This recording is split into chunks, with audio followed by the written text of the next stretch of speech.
Question number 66, Dr. Prashant Yadav Rao Pandole. Question number 66।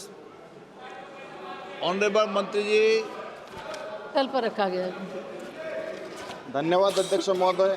आपके माध्यम से मैं मंत्री जी ये बताने की कृपा करें, क्या सरकार ने पोषण अभियान या राष्ट्रीय पोषण मिशन के तहत देश को 2022 तक कुपोषित मुक्त बनाने का कोई लक्ष्य निर्धारित किया था? यदि हाँ, तो उक्त अभियान के माध्यम से सरकार द्वारा हासिल की गई उपलब्धि का ब्यौरा दे और तथा उक्त अभियान को पूरा करने के लिए आई कठिनाई का ब्यौरा दे। महाराष्ट्र में भंडारा गोंदिया संसदीय निर्वाचन क्षेत्र में कुपोषण जैसी गंभीर समस्याओं पर नियंत्रण करने के लिए विद्यमान तंत्र का ब्यौरा क्या है? सरकार द्वारा उक्त अभियान के तहत भंडारा गोंदिया जिले में अब तक प्रदान की गई धनराशि का ब्यौरा दें। अध्यक्ष महोदय, भारत सरकार माननीय प्रधानमंत्री जी के नेतृत्व में आंगनवाड़ी प्रणाली को सशक्त बनाने और उच्च गुणवत्ता वाली पोषण सेवाएं प्रदान करने के लिए पूरी तरह से प्रतिबद्ध है। इसी के तहत हम सुपोषित भारत, विकसित भारत के संकल्प को सिद्धि तक पहुंचाने के लिए आवश्यक कदम भी उठा रहे हैं। और खास तौर पे अगर हम देखें, कुपोषण की बात आपने की, 2018 में पोषण अभियान का आरंभ किया गया और ये मिशन सक्षम आंगनवाड़ी पोषण 2.0 के अंतर्गत आता है, जिसके तहत लगभग 14 लाख आंगनवाड़ी केंद्र, जिसके तहत हम जो कुपोषण है ये एक दिन का नहीं, ये कई ऐसे इसके लिए हमें हस्तक्षेप करने पड़ते हैं तभी ये ठीक हो सकता है।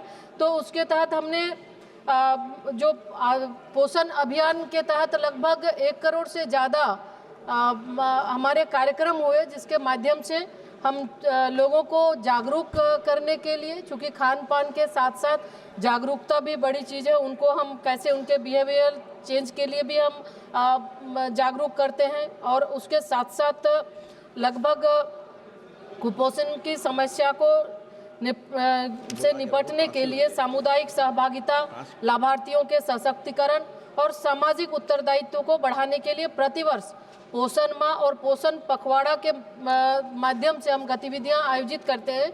और अभी तक अगर देखें तो लगभग 13 करोड़ गतिविधियां हुई है, जिसके माध्यम से हम लोगों को जागरूक करते हैं और हम अपने कार्यक्रम के माध्यम से उन तक जो हमारे 10 करोड़ लाभुक हैं, बच्चों की हम जो सैम और मैम बच्चे हैं उनको हम THR के माध्यम से और उनको हॉट कुक मिल के माध्यम से उनको हम खाना देते हैं।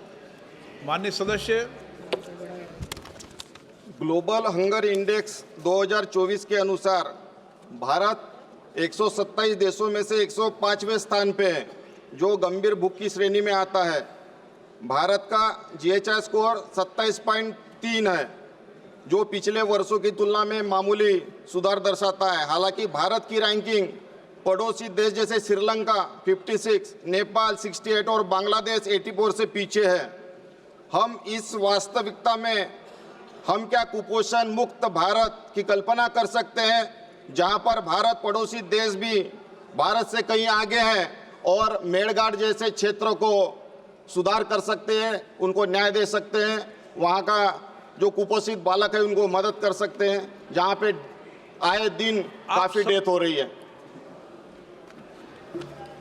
अध्यक्ष महोदय, अगर हम NFHS की डाटा को अगर हम देखें तो NFHS 4 के अनुसार जो बच्चों में ठिगनापन 38.4% था, अभी बढ़कर वो NFHS 5 में लगभग 35.5 हुआ है, यानी वो घटा है। उसी तरह से वेस्टिंग का भी देखें तो उसमें भी 35 से 32 हुआ है और दुबलापन में भी 21 से 19 हुआ है। उसके साथ साथ जो हमारा पोषण ट्रैकर का डेटा है, पोषण ट्रैकर के माध्यम से भी अगर हम देखते तो बहुत ही ज़्यादा इसमें बदलाव हो रहे। जो डेटा है पहले की अपेक्षा अभी धीरे धीरे सुधार भी हो रहा है।